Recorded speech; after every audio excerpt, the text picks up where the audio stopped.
So I'd like to introduce you to the Numitron Wemos clock firmware that I've been working on for the past couple of weeks. It's turned out pretty nicely. There's two versions of it that you can see at the moment. So on the left there's a 4-digit version, on the right there's a 6-digit version. They're the same basically. There are some changes to the output driver between 4 and 6, but otherwise everything you see in the configuration and so forth is exactly identical. The nice thing about this clock is that it's completely configurable via a web browser or a phone. It's using the Wemos as the controller. You can also see there's a microwave motion detector there, and it's got an onboard real-time clock and so forth. So let's have a look at the software for it. I've got two tabs up here. There's the 4-digit one on the left and the 6-digit one on the right, but we're going to be looking at the 4-digit one and playing around with that. To have a look at what we've got on the summary page, so I'll go to the summary. We can see that there's some wireless LAN information here. There's the NTP pool that it's using. So this clock uses just an NTP time update, so no extra servers or anything like that. The Timezone String determines how the daylight savings time and the difference to UTC is handled, and it's all in that one string there, and it's a standard string which you can look up. The last time that was retrieved from the server is the last NTP time, and that was got 9 minutes ago. If we refresh it, you'll notice it doesn't change, but that was what we read when we read it 10 minutes ago. You can see here that it's got nearly 2 hours to go before it does another update. That means we go to the NTP not very often to avoid getting on a blacklist, but we go often enough to make sure that the clock remains accurate. Version number is 6, and the found I2C slave at 104 means that it's found the real-time clock module on the board. For the clock information, you can see there's an LDR value here, so if I cover up the LDR, you can see the digits go dim and the LDR value changes. So we can't get it completely dark at the moment, but you can see the dimming effect. We let it go and it will come back up again. It's smoothed, so there's no abrupt changes. The motion detector, you can see here, detected that I was moving around no seconds ago. If I stay still for a bit, we should be able to see that it starts to not detect me anymore. Okay, I'm moving all the time. The current time source is NTP. The time that we are displaying at the moment is 14:12, and the seconds we can't see just at the moment. Real-time clock is installed, and we can see also that the real-time clock is kept in sync with the NTP. And we keep track of the total time the clock has been on, so it's been on 12 days, 6 hours, and we keep track of the time that the tubes have been on. So in clocks that are in places there where people don't go very often, this total tube on hours stays quite low, and that means the tubes have a much longer life.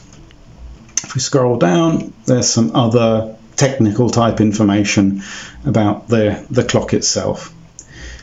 Let's have a look at the way we configure the time. So if you configure the time server, you can see it's very straightforward. There's just the pool, the NTP pool that we're talking to, the interval that we update, so I've set it to a fairly high value, nearly 3 hours. It shouldn't be a round value because otherwise all of the clocks come at once, all of the devices come at once around the world, and it overloads the NTP server.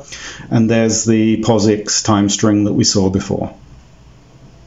Then if we go to the clock settings itself, it's divided into sections to make it easier to handle. So the general options, we've got 12 or 24-hour mode. So if we turn it to 12-hour mode, you can see it's 2 o'clock. And if I turn on the leading 0 blanking, you can get rid of the initial leading 0. You can choose the date format to be month, month, day, day, or date, day, month, month, and the slots mode. So I'm going to change these back because I prefer them the other way, and we're going to change it to bang in, bang out. So that just means that when it gets to 50, so which is the slots time, it'll just change the display and change back. We've also got a speciality of Numitrons here. We've got the preheat, so we can set the preheat value to be to keep the filaments just glowing. Okay, you can't see it maybe, so I'll turn it up to very strong. It's normally not what you would do, so you can see that there is some background preheating going on there, but I like to keep it at weak or strong, so they are being preheated but they don't show up. That's another thing to keep the tube life as long as possible.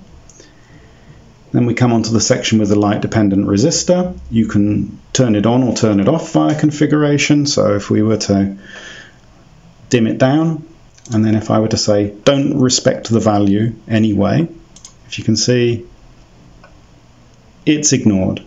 Okay, so let me turn it back on again and it will dim down again. Very good.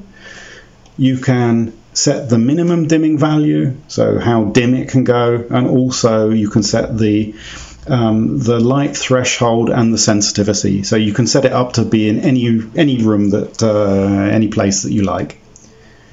Then we've got digit blanking. So it says here the motion detector on this clock is installed. So the time-based blanking is disabled. So what you can also do is you can set it up to say I want it to blank between midnight and 7 in the morning, and you can set what how you want the blanking to happen. So whether it's tubes and LEDs, or tubes only, or LEDs only. Because we've got a motion detector, you can set the motion timeout, and that's the number of seconds that the clock will wait without seeing motion before it blanks. Then we've got the section on backlights and underlights. Now, one thing you can't see on this at the moment is we've got the backlights, which are the ones that are here. What we don't have on this this clock is the underlights. Now that's an additional set of neopixels which you can attach to a connector, and they can be put in the case of the clock in effect, and you can control how bright they are in comparison to the backlights, and you can well, whatever these LEDs are doing, the underlight LEDs will do as well. So the options we've got here, we've got fixed RGB backlights. So we can set them to just a fixed color, and I've got it set to red. Let's give it a bit of green as well to make it a different color. So we can set it. Now you can see there's some green in there. And in fact, maybe you can't see it, so we'll make it a bit stronger. There we go. Now you can see there's some green in there for sure. We can decide whether we want to dim the backlights and whether we want to pulse them. So I'm going to turn on the dimming and off the pulsing. So now you can see they stay on firmly and they dim with the tubes. Okay. If you don't like how bright they are, you can also set the backlight dim independently. So no matter what else is happening, it sets the relation between the tubes and the backlights. So now you can see they got a bit less bright, and you've got a control also for the underlights as well. So you can control these independently. So we're going to put it to color time backlights so we can see how that works. Did I get it? Yes. Okay. So now you can see that the color of the underlight changes or is determined by the value that is shown on the tube. So if we wait a second, you'll be able to see it changing when the slots mode comes. It's much easier to see it on this clock here.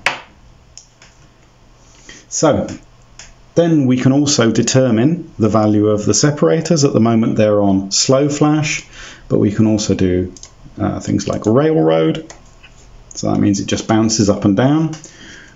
Or we can go to Fast Flash,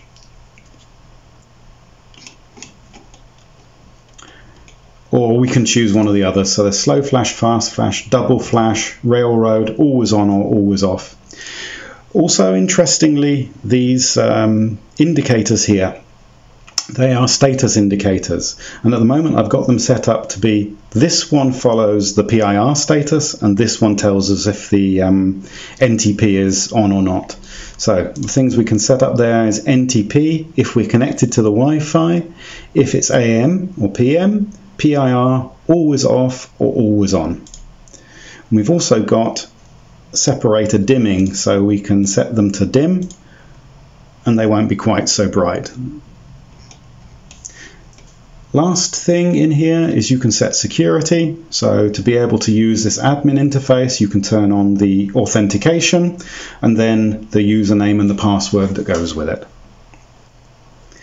Now, I think the most valuable new feature is the fact that you can update the firmware directly over the air. That means that you don't have to plug in any cables or any wires or anything. All you do is you go into the browser, you have to give the password, it's update, admin update, and then you can go in.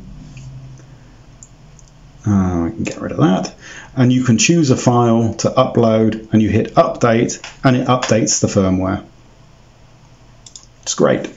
The other things you can do is you can clear the Wi-Fi configuration, you can restart the module, you can force an update from the NTP now, or you can perform a factory reset if you need to. So just to see, we'll do a restart module. You can see it's going through its startup sequence. It's pretty quick. There we go, version number. And then we have to wait for the NTP update. It's all done in the background. Boom, there it is. So we're back on. And that's it.